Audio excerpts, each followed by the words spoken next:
Hi, hello, and welcome to the next episode in my makeup collection series. As you guys know, I've been slowly going through my whole makeup collection, showing you everything, taking our time to do swatches, going through all the products because I just think it is so much fun. I was having a lot of fun filming this series a couple of months ago, and then work and life came in the way, and I don't know how long it's been since I've filmed an installment for this series, but it is the Christmas holidays. I finally have a little bit of time, so I figured we can start going through my Alexa drawer.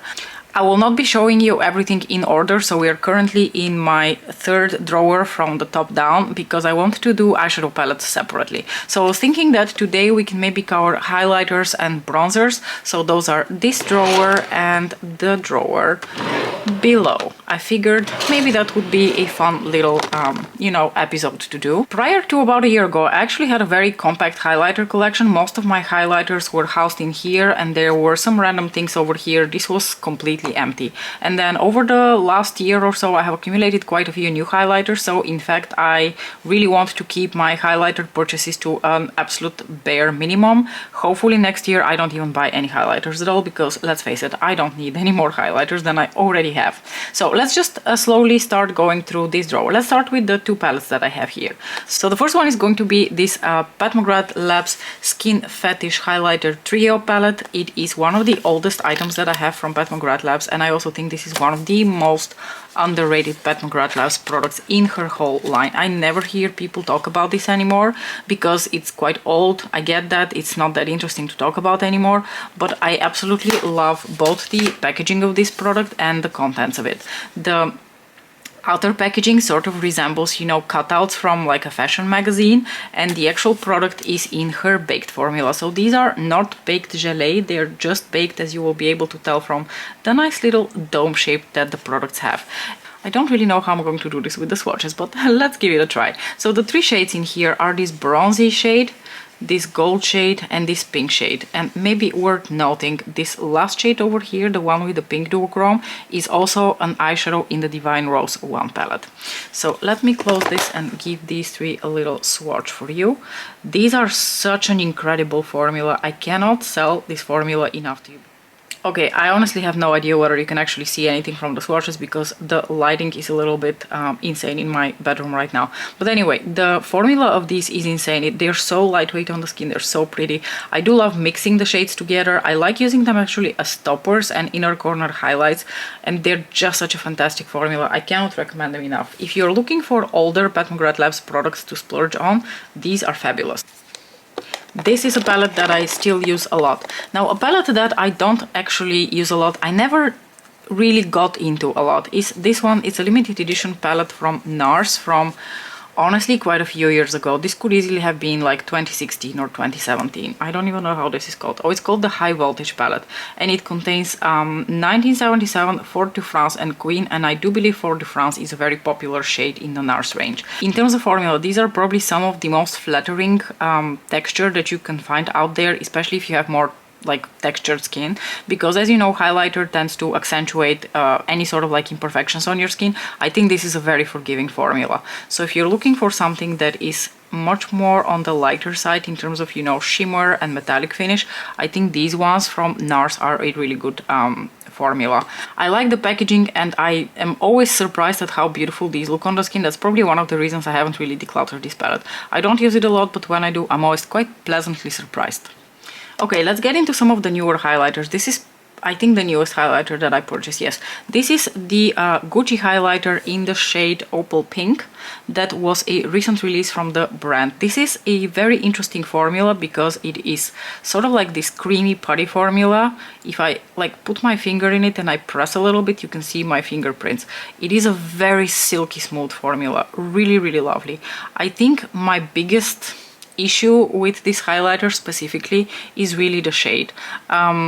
It looks like a gorgeous like rose gold when I put it on my finger, and let's see how it's going to swatch. But unfortunately on my skin, like if I put it as an actual highlighter, sometimes it, like in my opinion, it tends to almost look a little bit too icy and a little bit too cool toned for me. But it is not super cool toned, and it is a really lovely formula. So I honestly am quite ambivalent about this. I can't decide whether I think it's meh or I like it. I know Charlotte Holdcroft really loved this. It was in her top 25 for 2024. And I can see why. The formula is really, really beautiful. It's just that there is something about the color that is not my favorite.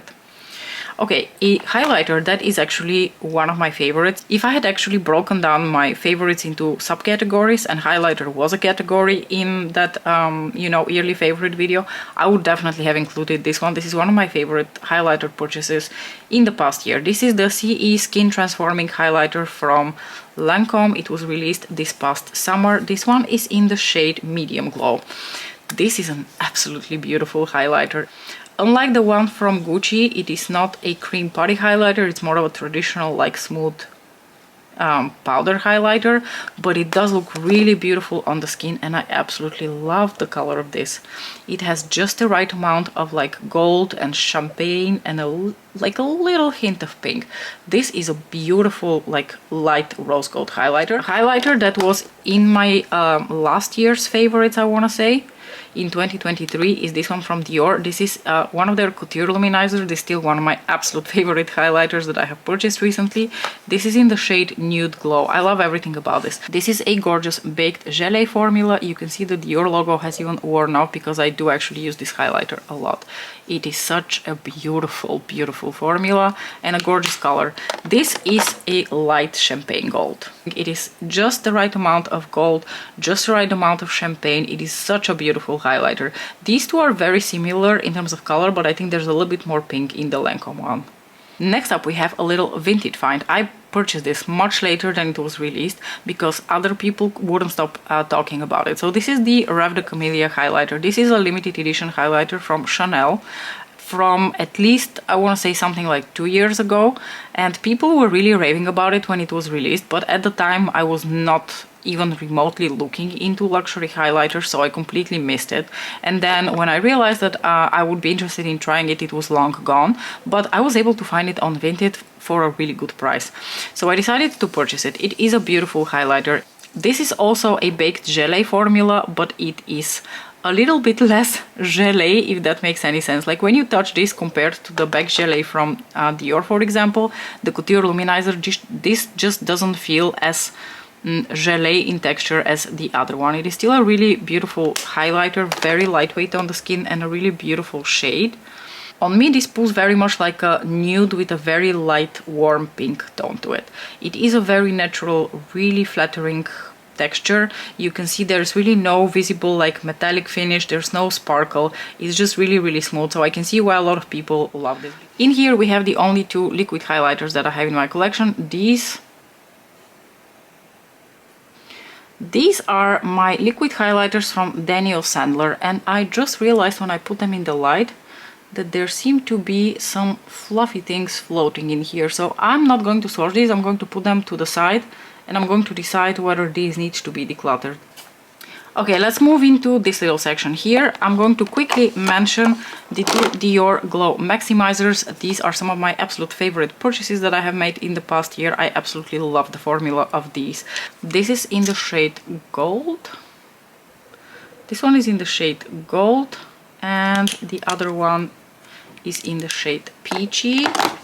And I've just talked about this in my yearly 2024 favorites, so you've probably already heard my opinion on these, but I absolutely love them. I think they're a beautiful, like, smooth formula that sets on the face, and it just, I don't know, there's something really, really pretty about these highlighters. They're beautiful colors. I love the finish on the skin. I think you can really sheer them out if you don't want the finish to be too metallic. You can use different tools depending on what kind of finish you want to achieve with them. This is a stick highlighter from Victoria Beckham Beauty. This one is in the shade Pearl, and I purchased this shade because the other shade that I wanted was unfortunately sold out. However, I've always been tempted to go back and purchase the other shade because I freaking love this highlighter. The packaging is stunning. It's just really very Victoria to give us this beautiful, elegant packaging, but the actual product in here truly surprised me, because the thing about the shade Pearl is I will swatch it now and you won't really see much going on besides, hopefully, I don't know whether you can see anything right now because I can't really tell from my viewfinder, but this is the most beautiful, like glossy, wet finish looking highlighter ever. It looks so pretty and so flattering on the skin. Then we have this beautiful limited edition highlighter from last year from the Les Symbols collection from Chanel. This is in the shade something with peach. No, I always want to say that it's peach, but it's really called Precious Coral. This is a beautiful highlighter. It is absolutely massive, so it will probably take me and my posterity several lifetimes to actually finish this. This is also a baked gelée formula similar to the Rêve de... In fact, this is very similar in... Not similar, they're probably the same formula, like the Rêve de Camellia one. And I also have it with the Camellia embossing because, you know, I just think it's so classic Chanel to have the Camellia embossing on it, but I actually really like this shade. So this is a very interesting color of highlighter because it is a very light apricot orange, which has the lightest, like cooler flash on it. I just find this to be such an interesting and unexpected color of highlighter, and I really like how it looks on the skin. I was quite surprised because I expected this to be a lot deeper and a lot warmer, but it is actually a very, very nice color, and I like that it has this interesting cooler flip to it. Then I also have this highlighter, which is in the melting powder formula from Suku in the shade 101. This was from a limited edition summer collection, I want to say for 2023. I don't think it was 2022, I think it was 2023. It is a very pretty, like, this is truly like a peachy gold highlighter.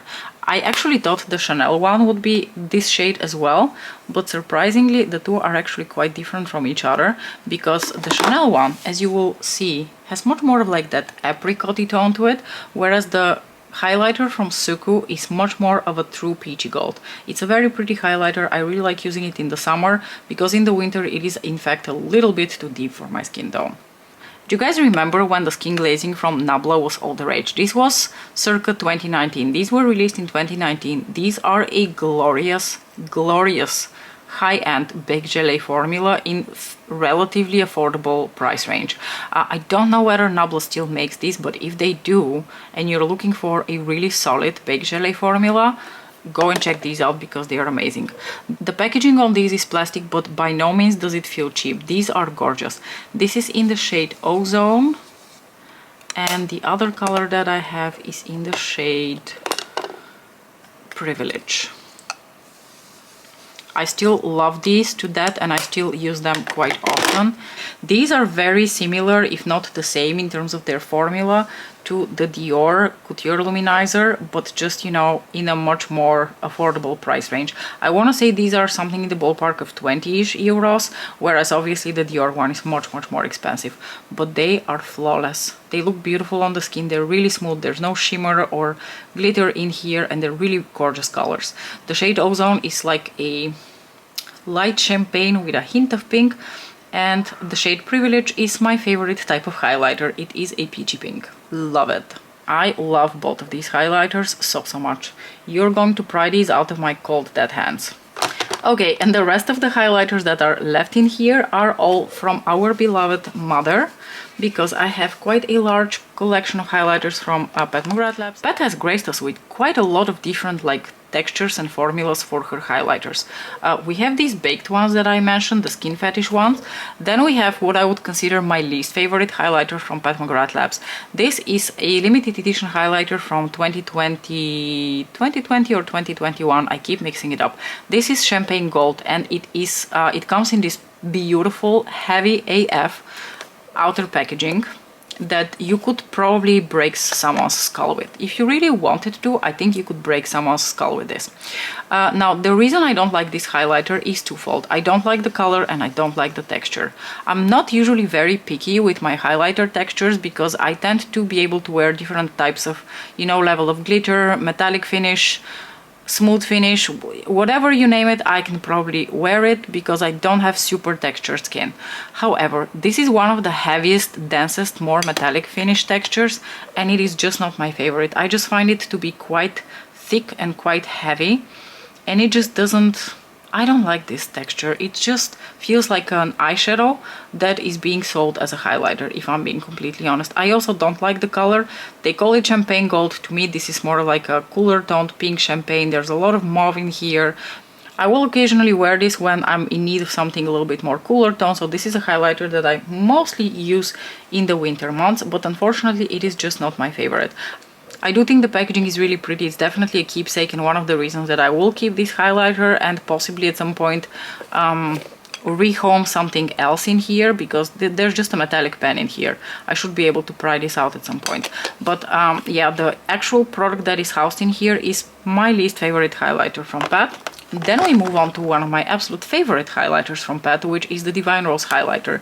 This is, I think, the one and only time she has given us the beautiful, like, VR type baked gelée formula in a highlighter, and I honestly wish she would give us all the highlighter, all the blush and all the bronzer in this formula, because it is such a good formula. The Divine Rose highlighter is your typical pink to gold flip, with the pink leaning a little bit more on the cooler side of pinks. It is a very pretty highlighter. It looks super pretty on the skin. There's just nothing to fault this highlighter for. The only thing that I would wish for is that, you know, the family was expanded to include more shades of this, because there's such a pretty finish on the skin. Here we have yet another formula from Pat McGrath Labs. This formula was released together with her original blush formula that now for the life of me, again, I cannot place. I think it was 2021. Anyway, the original color that was released here is the shade Golden Nectar.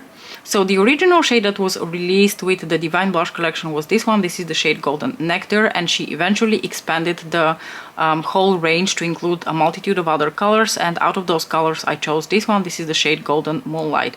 These are such a beautiful formula. They are a pressed powder formula, but they feel silky smooth. They're so beautiful. There's a little bit of fine shimmer to them. And now that I'm thinking about it, do you know what this formula makes me think of?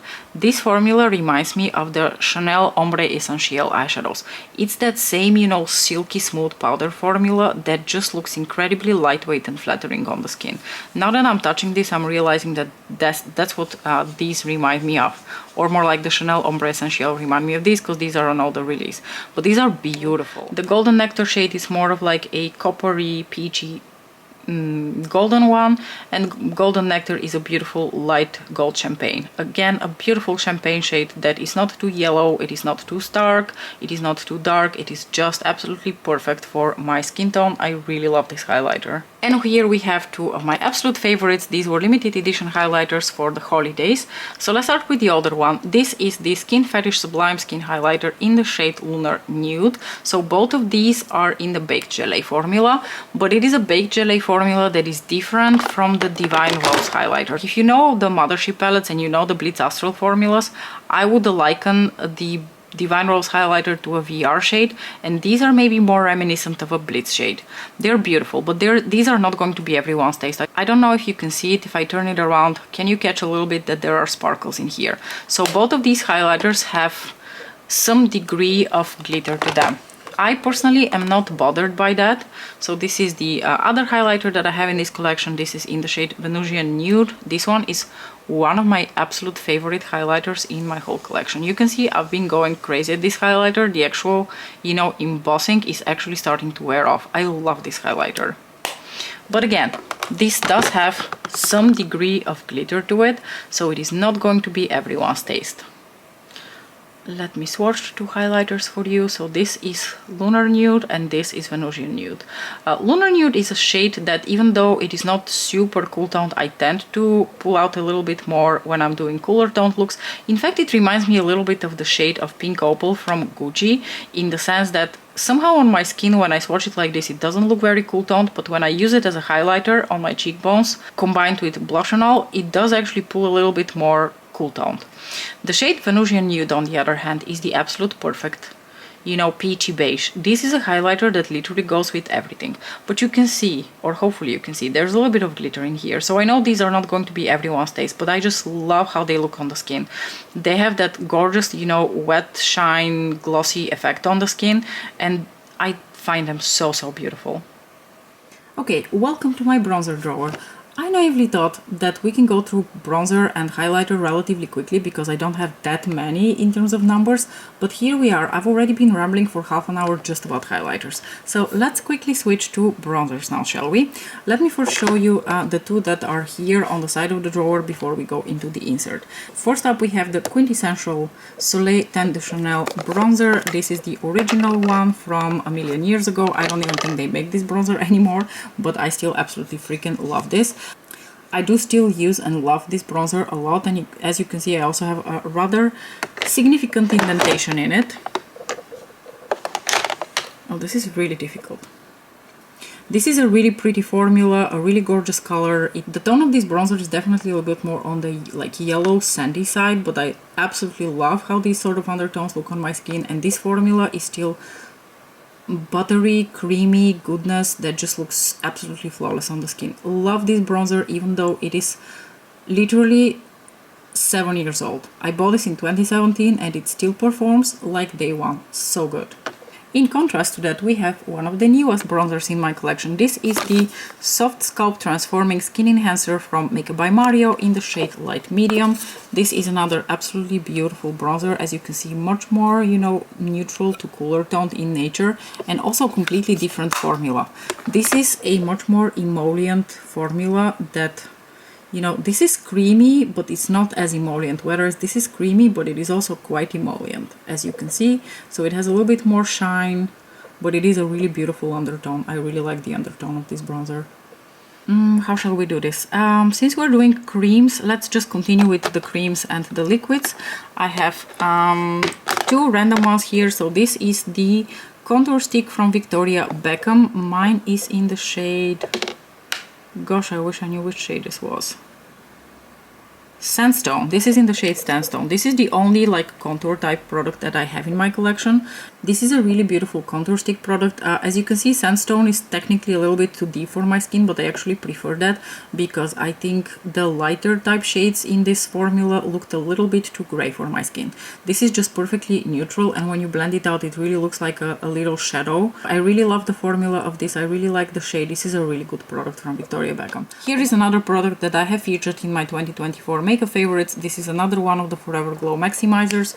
This one is in the shade Bronze. This is the most beautiful, like rosy, coppery bronzer. I absolutely love the tone of this bronzer. It is absolutely gorgeous. Same formula as the other Forever Glow Maximizers. Self-setting, beautiful, lightweight, non-texturizing, and this shade is just beautiful. And then let me show you the two Charlotte Tilbury Sun-Kissed Glow bronzers that I have, that she released a couple of years ago. I have the shades 1 Fair and 2 Medium. And the shade Fair is much more of, you know, your traditional like gray toned bronzy type shade. So this is more like a contour slash bronzer for me, but it is a fairly flattering shade of contour. I quite like this. I really like the formula on these Sun-Kissed Glow bronzers from Charlotte. And I actually also really like the packaging. I think it is really fun and really summery. And the shade that I actually use more often because it is much more of like your typical bronzy shade. It is warmer in tone. It is the shade Medium, of course. It reminds me a little bit of the undertone of the Chanel bronzer, but it is a little bit deeper in tone. I have one more cream bronzer in my collection. This is the Fenty cream bronzer in the shade Honey Glaze. And I actually quite love this bronzer as well. It is a very similar formula to the one from Chanel. And the shade is also very, very nice. Again, it has that beautiful like sandy undertone to it, but somewhat deeper in color. They're all quite similar to each other. You can see I have a type when it comes to bronzers. Before we move into this section of the insert, let's just quickly cover the two bronzers that are hiding in here. This is another one that was released this year from Lancome. This is in the shade Medium, 04 Medium. This is the CE Skin Transforming Bronzer. This is a beautiful formula, really lightweight, really silky, and I do very much like the undertone of this bronzer. It has a beautiful like reddish coppery undertone to it, and I really like it. I think the whole line from these Lancome bronzers has a lot of like red undertones to it. So if you're into that kind of undertone, then you're really going to like these. But if you're not, then too bad, because I think most of them do have a running thread of this specific undertone. And then a bronzer that I didn't really expect to love as much as I do is this one from Hermes. This is the Hermes Plein Air bronzer in the shade 01 Totori, and this is an absolutely beautiful formula. It is not baked gelée, it is not anything special in terms of, you know, the finish, but it is a beautiful texture. This is one of the silkiest powders that I have ever touched. And I usually just mix all the different colors that are in here. I don't think you can really aim for a specific shade. And it is a very lovely undertone of bronzer. I don't think you can see it much, but it has a bit of like that yellowy sandy undertone to it.